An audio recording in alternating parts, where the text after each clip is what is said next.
Everyone, it's Dr. Julie coming to you with the next Mission Monday nudge of encouragement. I hope that you're all well. It is so wonderful to be getting to know all of you better in this incredible community circle of hope. So excited, love seeing all of the interaction, and just am thrilled with how our community is growing. In the October 30th video cast that Dr. Ashley and I did, A Painful Paradox, Needing Food, Blaming Yourself, we worked to help educate you on how your emotions and especially your emotional need literally gets wired into your relationship with food. We talked about it from a lot of different angles, weaving in neurobiology, kind of early attachment dynamics, and just how those associations occur when your physical and your emotional needs get kind of overlapped and interwoven with food, both from a healthy, natural, developmental perspective, but also when there is not appropriate attunement or responsivity on the part of early attachment figures. We talked about understanding this, number one, to have more compassion and empathy for yourself when you do find yourself driven for food in the here and now, and to always increase your awareness with the goal of eventually developing your own emotional toolbox that does not primarily contain food as the main tool to fix things. Okay?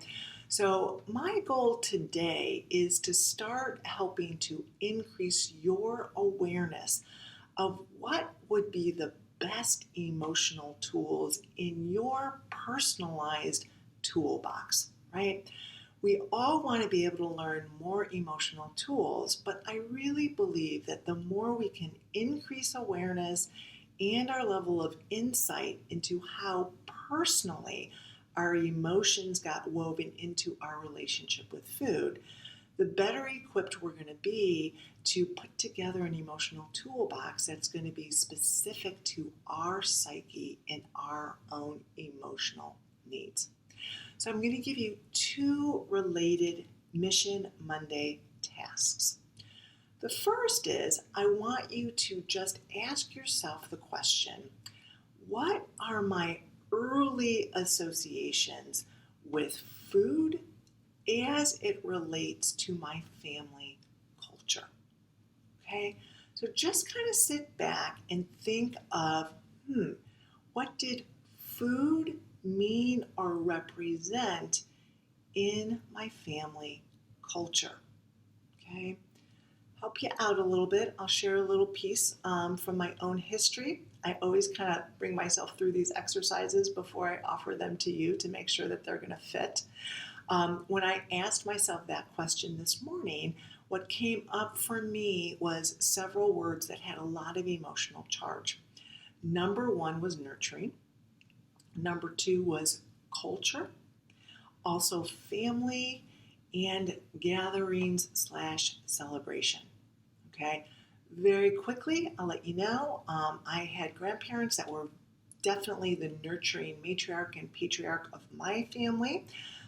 Loved them dearly, and they really kind of led our family. My grandfather was Filipino, my grandmother was Italian, and they both came with their own set of cultural associations with food, and they both loved to nurture us by preparing and having us partake in celebrations relative to food. So when I ask myself that question, food, and I sit back and I just try to ponder that with an open heart and an open mind, that's what comes to me is nurturing and family, celebrations, and culture. Okay, so ask yourself that relative to your own family. Food and what's your family's culture?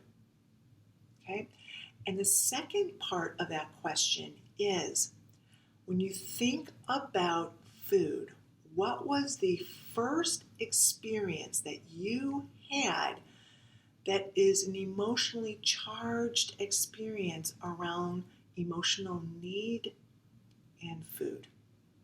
Okay? So, in my history, what is either the earliest or what is the most significant or highly emotionally charged memory that I have around this concept of emotional need and food? Okay? Again, I'll quickly share a piece of my own history as an illustration. So, my grandmother, which was our matriarch, I remember for me the most significant memory with this concept was when I would come home from high school, and I had a lot of interpersonal peer issues in high school. I would come home, my grandmother would be there, and I would reach out to her and I would ask her, can we talk a little bit? Can I share with you some hard things that happened at school? And my grandmother would bring me to the kitchen table and she would bring out the jar of homemade Italian cookies. And she would literally put it in front of me. She would sit across from me, yet she wouldn't say anything. Okay? So she provided me with those cookies, but no words, no direction, no wisdom, okay, no help, which is what really my emotional need was. So, in my questioning of that second part of this question that I'm asking you to do, that emotional need and food got coupled together with this experience of needing someone to give me some input, some guidance, some support, but not doing that and instead providing that through food. Okay? So ask yourself, what were my personal emotional experiences as they get woven into food? And then what was ultimately my underlying need? Okay? That's going to give you a hint to what shows up in the here and now when you are reaching for food and what that very young need is relative to what you're ultimately really needing in food. Okay, that's your Mission Monday. Share it with the group if you would like, or note it within yourself. If you are in therapy, bring it to your therapist. This would be great to explore in that one-on-one therapeutic forum. And we're going to carry this forward in our video cast on Wednesday, November 6th. Okay, thanks a lot. You take care. Bye-bye.